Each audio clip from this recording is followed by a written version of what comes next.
The mysterious distress signal. The mysterious signal emerges. The vast emptiness of space was usually silent. But today, something broke that silence.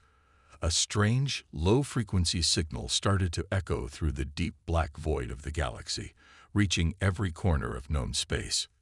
This was no ordinary signal. It wasn't like the usual cosmic noises picked up by satellites or the hum of distant stars. This was different. It was urgent.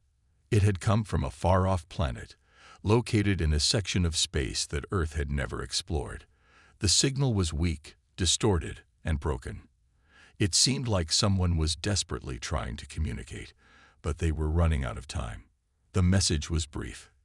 Help us. They are coming. Too late. And then it cut off. The Earth military and scientific community were immediately alerted. At first, they assumed it was just another false alarm. But as the message continued to repeat, growing louder with each passing moment, the urgency of the situation became clear. The message was unmistakable. Someone, somewhere, was in trouble. This wasn't a normal signal. It was a plea for help from an unknown planet, one that was far beyond Earth's reach. Inside the control room of Earth's communication center, officials gathered to analyze the signal. The team of scientists and military experts were baffled. The frequency of the signal was unlike anything they had ever encountered. It wasn't a random noise.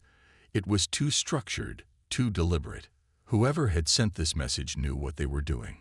General Alexander Vance, one of the top commanders in Earth's military, paced nervously back and forth in front of the large holographic map that displayed the origin of the distress signal. His mind raced with questions. Who was sending the message? What had happened to them? And why did the signal cut off so abruptly? Could it be a trap? Asked Dr. Elena Torres, a leading expert in alien communications, her voice trembling with uncertainty. We've had reports of ambushes before, false signals meant to lure ships into danger. General Vance shook his head. He had considered that possibility, but there was something in the tone of the signal that made him hesitate. No, he muttered. This isn't a trap. Whoever sent this is in real danger. The team continued to study the signal for hours. They tried everything they could think of, decoding the message, enhancing the sound, analyzing the patterns. But no matter what they did, the same result. The message was incomplete, and the words were too broken to understand fully. Still, there was no doubt in their minds. The signal had been sent with the intention of reaching Earth, and it was not just a random cry for help. It was an urgent warning. Something bad was happening on that planet. What are the chances of finding this planet? Asked Admiral Richard Hall, a seasoned officer who had spent his life commanding Earth's defense fleet. His voice was steady, but there was a glint of fear in his eyes. The unknown always brought fear, especially in situations like this. Not great, Dr. Torres responded, looking at the coordinates displayed on the map. It's in a part of space we've never charted before. We'll need to send a fleet, but the question is, do we risk everything to investigate? Vance stared at the map, his fingers tapping anxiously on the surface. It was true. Earth had only explored a fraction of the galaxy. This part of space was known for being hazardous, filled with uncharted systems and dangerous anomalies. But the more he thought about it, the more he felt that this might be the turning point. The signal couldn't be ignored. We'll send a fleet, General Vance decided firmly. We have to know what's happening out there. If there's even a chance that someone is in need of help, we cannot ignore it.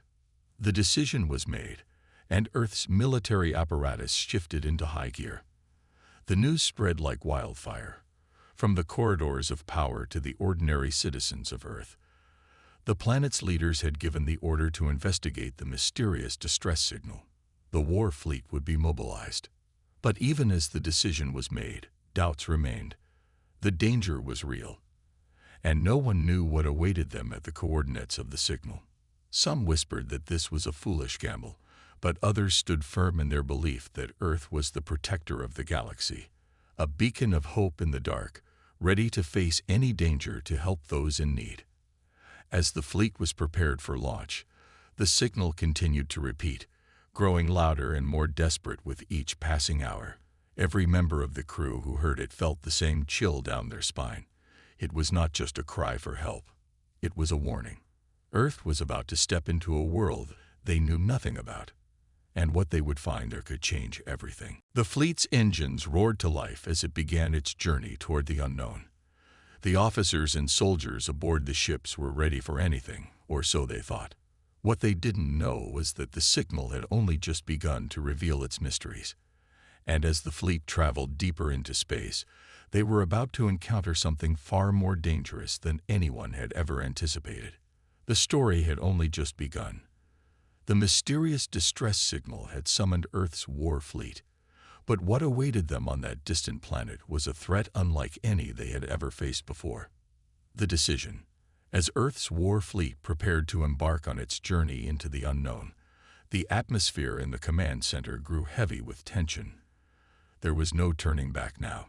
General Vance stood at the center of the large, dimly lit room, the weight of the decision resting heavily on his shoulders. The fleet was already mobilizing, but the question still lingered in the air. Was this the right move? The signal was clear, but the risks were undeniable. Earth had no way of knowing what awaited them in that distant part of the galaxy. What if this was a trap set by an unknown enemy? What if the inhabitants of that planet had ulterior motives? These were the questions that gnawed at the minds of every officer and scientist involved in the mission. We're sending our best. If anyone can handle whatever's out there, it's the war fleet, Admiral Hall said, trying to reassure the others. But even his voice, usually filled with confidence, carried a hint of doubt. A situation was unlike anything they had faced before. Dr. Torres, standing beside the holographic map, continued to study the coordinates of the signal. It's a risk, but it's one we have to take. If there's even the smallest chance that people are in danger, we can't sit idly by. We've always believed in helping others, and this might be our chance to do so. The room grew quiet as the leaders of the fleet exchanged looks. They all knew that Earth was a beacon of hope in a galaxy filled with unknown dangers. But they also knew that they were stepping into uncharted territory. A decision like this wasn't made lightly, especially with the lives of the crew at stake. Vance's mind flashed back to the distress signal. The words, "Help us," still echoed in his ears. There was something in the message that felt real, something that made him believe the people on that planet needed their help. He had seen his share of danger in his years of service, but nothing like this. This wasn't just a military mission. This was a chance to save lives, to make a difference. "We have no choice," Vance finally said, breaking the silence. "The signal wasn't a coincidence. We need to find out what happened out there. We may be the only ones who can help." The decision was made. The fleet would leave Earth's orbit and head toward the unknown. But before they could begin the journey, the Council needed to prepare a strategy. This wouldn't be just another mission. There were too many unknowns, too many dangers. "I'll have the fleet ready for launch within the hour," Admiral Hall reported. "We'll follow standard procedures, but we'll need to stay flexible. We have no idea what's out there." As the command center buzzed with activity, the crew members began to assemble. Each officer, each soldier, felt the weight of the mission on their shoulders. They weren't just heading into deep space. They were heading towards something that could change the fate of not just Earth, but the entire galaxy. Meanwhile, back on Earth, people everywhere were watching the news with growing interest. The story of the mysterious distress signal had gone viral, and the entire planet was gripped by uncertainty. Could Earth's war fleet truly help? Was this a dangerous mission or a heroic rescue operation? In the quiet moments before the fleet's departure, General Vance stood alone in his office, staring out the window at the stars. The Earth fleet had never ventured this far before. As a leader, he had seen many battles, but this one felt different. There was something out there, waiting, and they had to be ready for anything. "Whatever happens," Vance whispered to himself, "we do this for them. for the ones who called for help. And with that, the fleet launched. The massive ships slowly lifted off from Earth's surface, one by one, and broke through the atmosphere. Their course was set, and nothing could stop them now. They were headed to a distant world, where an unknown fate awaited them. The signal continued to repeat in the background, growing more desperate with each passing second. But as the fleet moved further away from Earth, the officers aboard the ships couldn't help but feel a growing sense of unease. What would they find when they arrived? Would they be ready for what lay ahead? No one could say for sure. The journey had begun, and the crew could only wait, wondering what awaited them in the depths of space. The war fleet assembles. As the fleet neared the launch pad, the energy was palpable. Every officer, every soldier aboard Earth's war fleet knew that this mission was unlike any other. The sleek, powerful warships, each a masterpiece of Earth's finest technology, lined up in formation, their engines humming with readiness. The hangars and command centers were filled with busy technicians, engineers, and soldiers preparing for what might be their most dangerous mission yet. General Vance stood in front of the massive fleet, his posture straight, but his mind was full of uncertainty. The signal was growing louder, more insistent, as they drew closer to its origin. But even as his instincts screamed for caution, he knew they couldn't turn back now. There was no other choice. Earth's war fleet was going into the unknown. Commander Helen Carter, a seasoned veteran and one of the most trusted officers on the fleet, approached Vance with a look of determination. "General," she said firmly, "we're ready to go. The fleet is fully assembled, and all systems are operational. It's time to make the jump." Vance nodded, his face serious. "I know, Carter, but I can't shake the feeling that this isn't going to be easy. We're headed into uncharted space, and we don't know what we're dealing with. We need to stay vigilant. There's something about that signal, something that doesn't feel right." Carter's face softened. "I get it, sir, but we're the best Earth has to offer. We've trained for this moment. We can handle anything that comes our way." Despite Carter's confidence, Vance knew the true challenge wasn't just the unknown dangers they might face. It was the unknown itself. The farther they got from Earth, the more unsettling it became. The fleet was about to cross into a region of space that had never been mapped or explored, a void where no one had ventured before. The galaxy beyond their borders was wild and unpredictable. And now, Earth was sending its mightiest ships into it, all for a faint distress signal that no one truly understood. As the final preparations were completed, Vance took a deep breath. He knew that his crew was ready. They had trained for missions like this their entire lives, but no amount of training could fully prepare them for what lay ahead. Would they find the source of the signal, or would they walk into a trap, unaware of the danger? It was a question they wouldn't be able to answer until they arrived. On board the flagship of the fleet, the Elysium, Commander Carter briefed her crew. "Listen up, everyone," she said, her voice steady but firm. "We're about to leave known space. Keep your eyes and ears open. We don't know what's waiting for us out there, but one thing's for sure. We'll face it together. Stay focused, stay sharp, and we'll make it back in one piece." The crew responded with a chorus of "Yes, Commander," and prepared for departure. The engines of the Elysium roared to life, followed by the other ships in the fleet. The launch was a well-coordinated dance of efficiency and precision. Each ship rose into the sky one after another, breaking through Earth's atmosphere and into the vastness of space. The fleet moved quickly, accelerating toward the coordinates of the distress signal. As the ships left the familiar star systems behind, the stars around them began to change. The peaceful, well-charted constellations of Earth's region faded into unfamiliar patterns. The silence of space, usually calming, now seemed eerie and oppressive. The crew of the Elysium couldn't help but feel the weight of what they were about to encounter. "Keep scanning," Carter ordered. "We need to stay ahead of any surprises. I don't trust this area of space. It's too quiet." Her orders were quickly obeyed.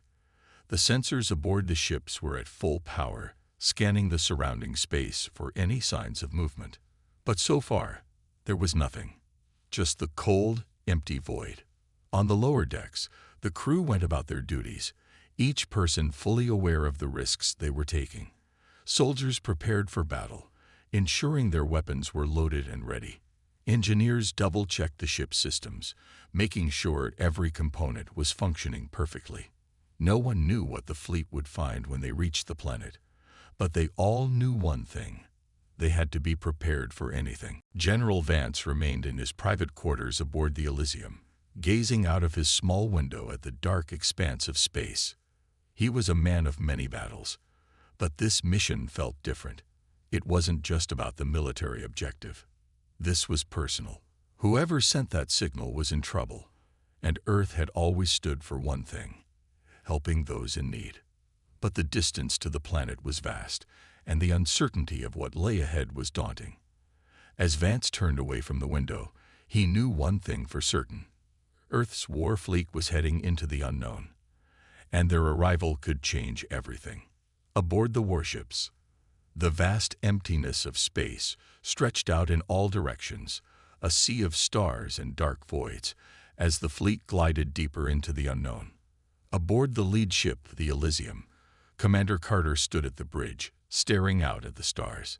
The ship's navigation system hummed softly as they cruised toward their destination. The crew had settled into a strange routine in the silence of space. Some of them worked in concentrated silence, while others exchanged nervous glances when they thought no one was watching. They were all keenly aware of how far from Earth they were. "We're entering an uncharted system," Lieutenant Marlowe, one of the navigators, reported, his voice tight with concentration. "The star is faint, almost invisible. There are no known planets in this area." Carter nodded, her eyes narrowing. "What does that tell you, Lieutenant?" "Either this system is unimportant, or it's been deliberately hidden," Marlowe replied. His hands hovered over the controls, scanning the area with even more intensity. "If there's something out there, it's well hidden." The unease on the bridge grew. The Elysium wasn't alone in the dark void. 5 other ships from Earth's war fleet surrounded it in formation, their sensors sweeping the stars for anything out of the ordinary. Each ship was built for a different purpose, from battlecruisers to support ships, and each one carried a crew that was accustomed to the most dangerous missions. But this was different. "Signal still repeating?" Carter asked, her voice calm, but her tone betraying the growing tension she felt. "Yes, Commander," replied Ensign Walters, the communications officer. "It's stronger now, but still fragmented. It's almost like the signal is coming from underground or beneath the surface of something. I can't pinpoint the exact location, but it's definitely coming from the planet." "Understood," Carter said, her jaw tightening. She turned to the tactical officer, Lieutenant Harper. "Are the shields ready for engagement? I don't like how quiet this place is." Harper glanced at the status screen. "Shields are at full strength. Weapons are standing by. But, Commander, I've got something strange on the long-range scanners. It looks like a faint energy signature, but it's unlike anything we've seen before." "Can you get a closer read?" Carter asked, her gaze sharp and intent. Harper adjusted the controls, zooming in on the energy signature. "It's fluctuating. It could be a signal, or it could be a power source. But it's unlike anything we've encountered. It's faint, almost like it's deliberately being concealed." Carter's hand tightened on the armrest of her chair. "That could be the source of the distress signal. It's our only lead. Prepare for closer scanning. We'll need to be ready for anything." The crew moved with swift precision, coordinating scans, recalibrating sensors, and preparing the ship for whatever was coming. As the Elysium drew closer to the source of the energy reading, the silence was oppressive. Outside, the stars seemed to grow dimmer, as if the ship was drawing closer to the edge of a shadow. Meanwhile, on the lower decks, the soldiers of the war fleet were gearing up. Their faces were set with determination, but there was an unmistakable tension in the air. Many of them had faced enemy forces before, But this was different. There was something unsettling about the quiet. The absence of any external threat made it feel as though something was lurking just beyond their perception. Sergeant Anna Kincaid, a veteran of many battles, stood in the armory, checking her weapons one final time. She felt it too, the silence. It was unnerving. "Stay sharp, everyone," she told her squad, her voice calm but carrying an edge of caution. "We don't know what we're walking into, but we can't let our guard down." Her squad nodded, silently preparing themselves. They had no idea what awaited them on the planet below, but they had been trained for this moment. They trusted in their commanders and in each other. Back on the bridge, Carter's eyes never left the view screen.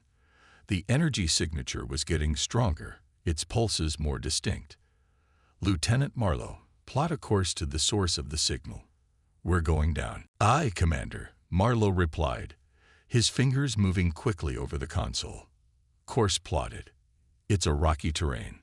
No signs of life detected from orbit.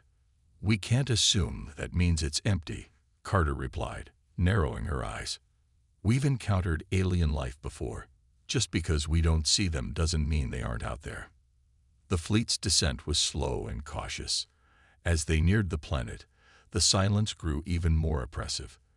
The strange energy signature still pulsed on their sensors, but no other signals, no signs of life. No radio transmissions, nothing came from the surface. "Prepare to drop into the atmosphere," Carter ordered. "Launch the landing crafts. We need boots on the ground to figure out what's happening." As the ships entered the planet's atmosphere, the turbulence was slight, but the tension on board was palpable. The crew braced for whatever would come next. The unknown planet loomed larger in their view screens, its surface marked with strange craters and jagged mountain ranges. The distress signal was now unmistakable, a final plea for help reverberating through the ship's communication systems. But as the fleet descended, Carter couldn't shake the feeling that they were walking into something far more dangerous than they had anticipated.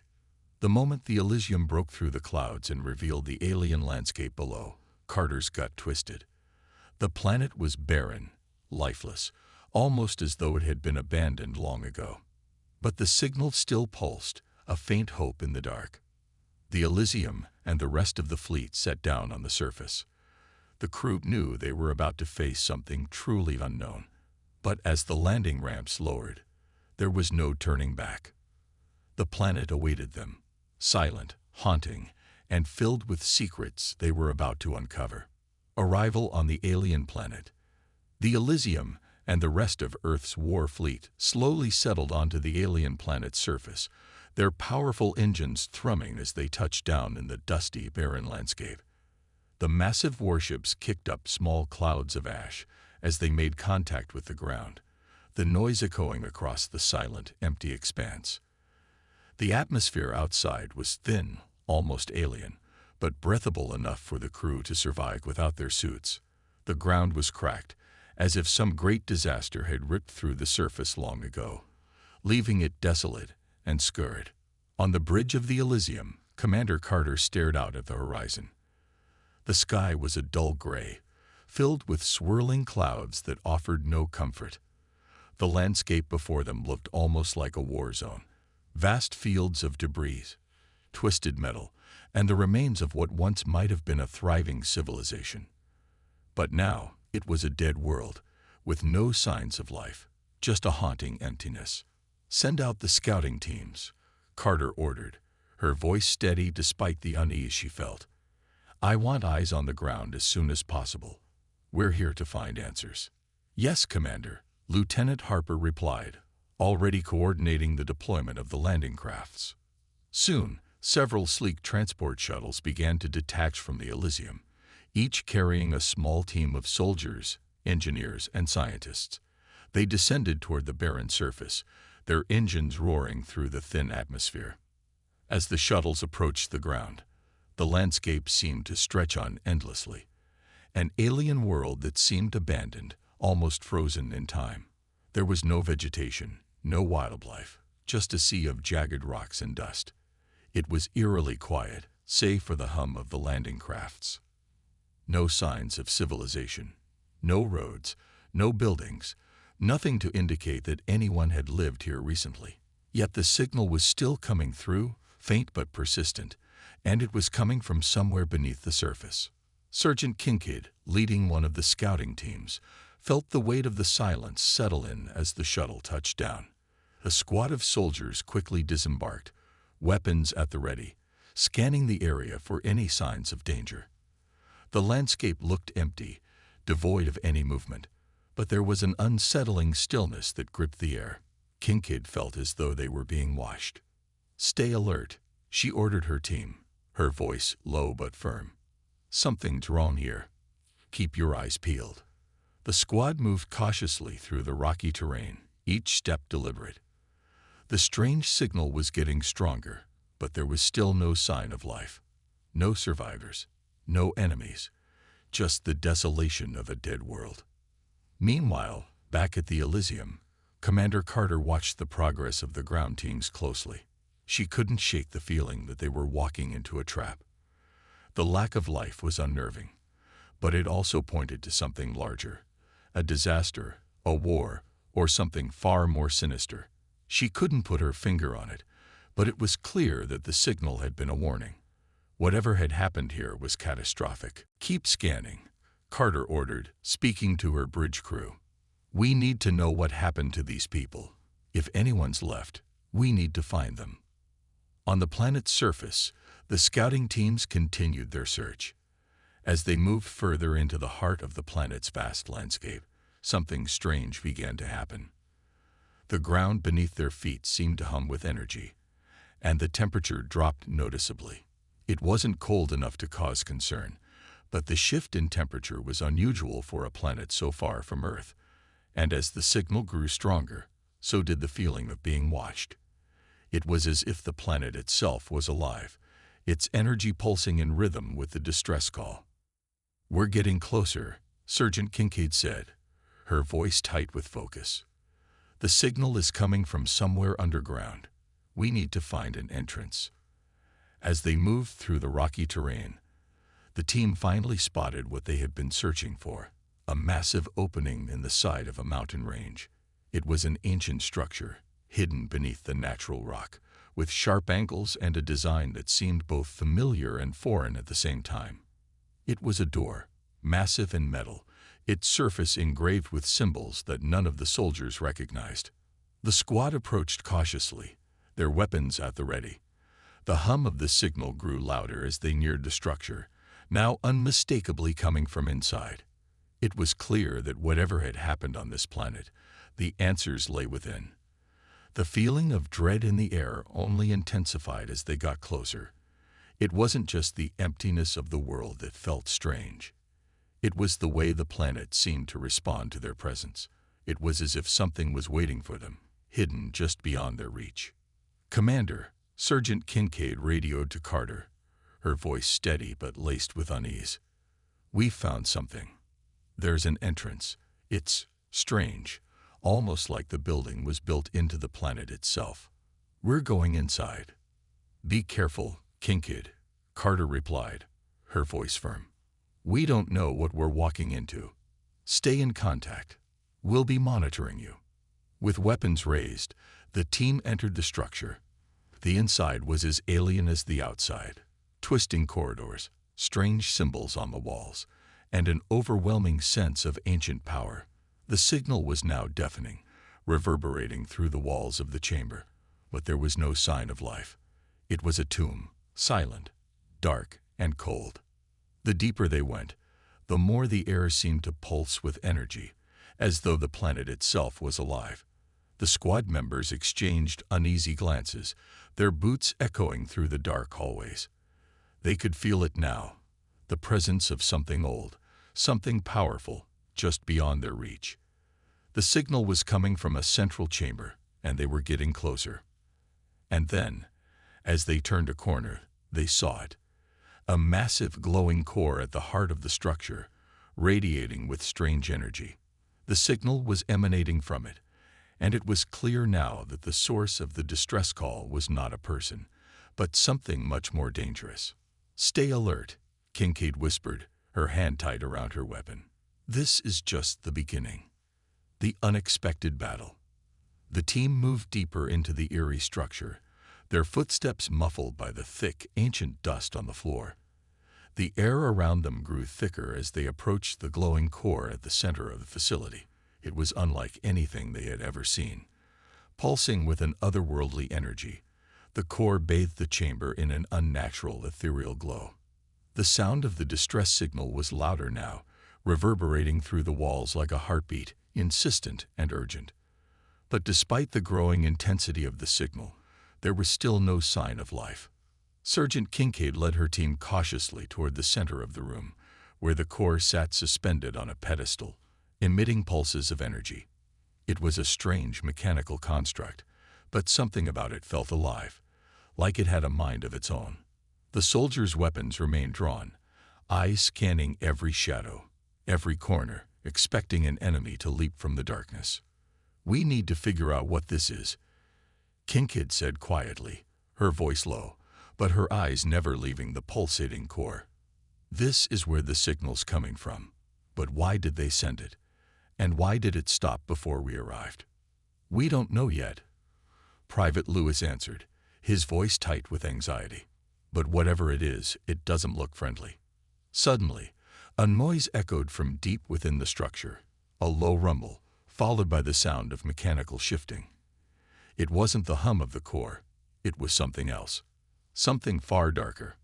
The soldiers tensed, their fingers gripping their weapons tighter as they turned to face the source of the sound. Then, from the darkness, a shape emerged. At first, it was just a blur, something moving too quickly to fully see. But as it grew closer, they saw it clearly. Strange, insectoid creatures, their black exoskeletons glinting in the dim light. They were tall and angular, with long, spindly limbs and glowing eyes that shone with an eerie light. Their mouths were filled with rows of sharp teeth, and they hissed as they emerged from the shadows, their movements quick and jerky, like something out of a nightmare. The soldiers opened fire immediately, the sound of blaster shots filling the chamber. The creatures shrieked as the energy bolts hit their exoskeletons, but they didn't stop coming. In fact, their numbers seemed to grow by the second, spilling from hidden doorways and from cracks in the walls. "Stay focused. Keep firing," Kincaid shouted, her voice firm as she aimed her rifle at the nearest creature. It collapsed in a heap, but its comrades didn't falter. They just kept coming. The soldiers' weapons were powerful, but the creatures were fast, too fast. They dodged and darted, closing in on the team in waves. One soldier, Private Daniels, was tackled by one of the creatures, its claws digging into his armor as it pulled him to the ground. His screams echoed through the chamber as his comrades rushed to his aid. "Daniels," Kincaid yelled, firing at the creature that had him pinned. The blast hit the creature in the chest, causing it to stagger back with a screech. But it wasn't enough. The soldier was gone. Kincaid gritted her teeth, her heart pounding. This was no longer a rescue mission. This was a fight for survival. Lieutenant Harper, the tactical officer aboard the Elysium, watched the battle unfold on his screen. The situation had escalated far faster than anyone could have anticipated. The creatures were relentless, and the soldiers were starting to fall back. The battle was turning into a massacre. "We need to send reinforcements," Harper called out, his voice urgent.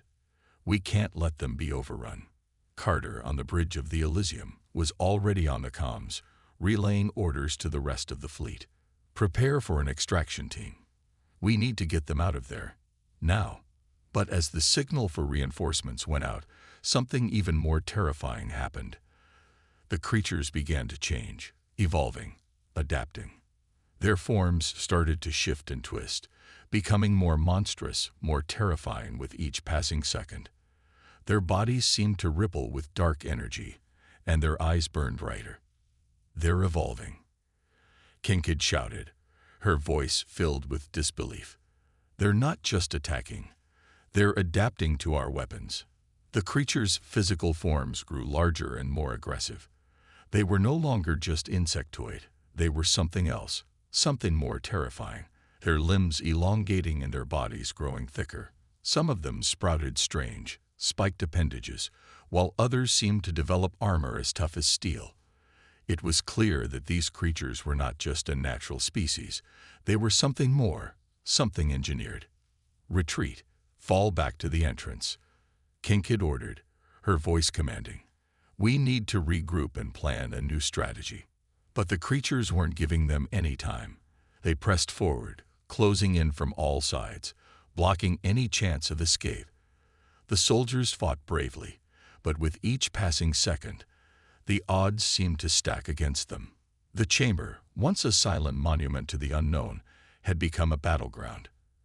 And Earth's finest soldiers were struggling to hold their ground.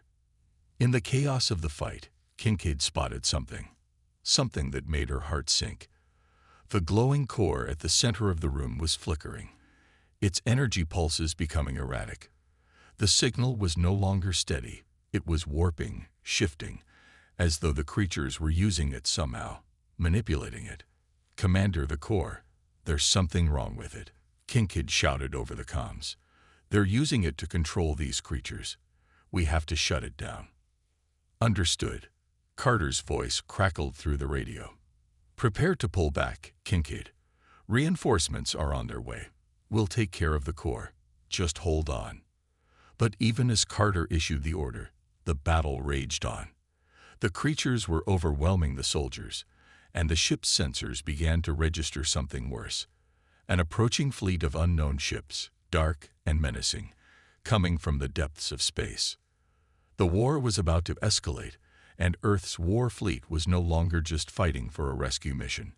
It was fighting for survival against an enemy far more terrifying than they could have ever imagined. Victory and revelation. The battle raged on in the heart of the alien structure, the soldiers of Earth's war fleet pushing back with everything they had.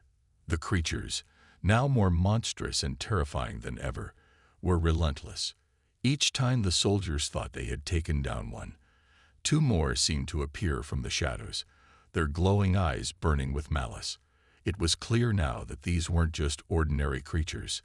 They were part of something much bigger, something engineered for war. Sergeant Kincaid's squad had been forced into a tight defensive position near the entrance of the structure. Their ammo was running low, and they were surrounded. The signal from the core pulsed erratically, and it seemed as though the creatures were growing stronger with every moment that passed. The planet's surface was alive with the echoes of battle, but the warships in orbit couldn't land fast enough to assist. Earth's finest soldiers were left to fight a war on their own, without backup, without answers. Hold your ground, Kincaid shouted, her voice rough with exhaustion and determination. Reinforcements are on the way. We just need to buy time. But her words were drowned out by the roar of an alien creature charging at her squad. They fired in unison, the energy blasts tearing through the creature's hide. But it didn't stop. The soldiers pushed back, retreating step by step toward the entrance, knowing that if they didn't hold that position, they would be overrun. Back on the bridge of the Elysium, Commander Carter's face was grim as she watched the unfolding chaos on her monitors. Her officers were coordinating with the ground forces, but it was clear that time was running out. The Elysium's weapons systems were locked and ready, but they couldn't fire without risking hitting their own people. They needed a clear shot, and they needed it fast. General Vance, we need to do something, Carter called over the comms. The ground forces are almost out of options. They're being overwhelmed by those creatures. We're already on it. Vance's voice came back, tense but steady. We're coordinating with the fleet. We're not letting them fall. Reinforcements are on their way.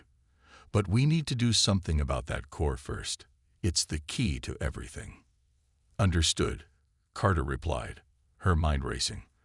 The core was the source of the distress signal, and it was also controlling the creatures.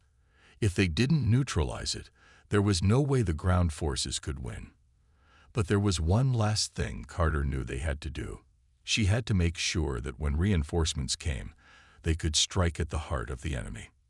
Meanwhile, down on the planet's surface, Kincaid's team had managed to regroup by the entrance, but their time was running out.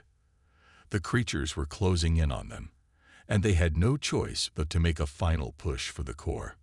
"We're going to have to take it down ourselves," Kincaid said, her eyes scanning the squad. "We can't wait for help.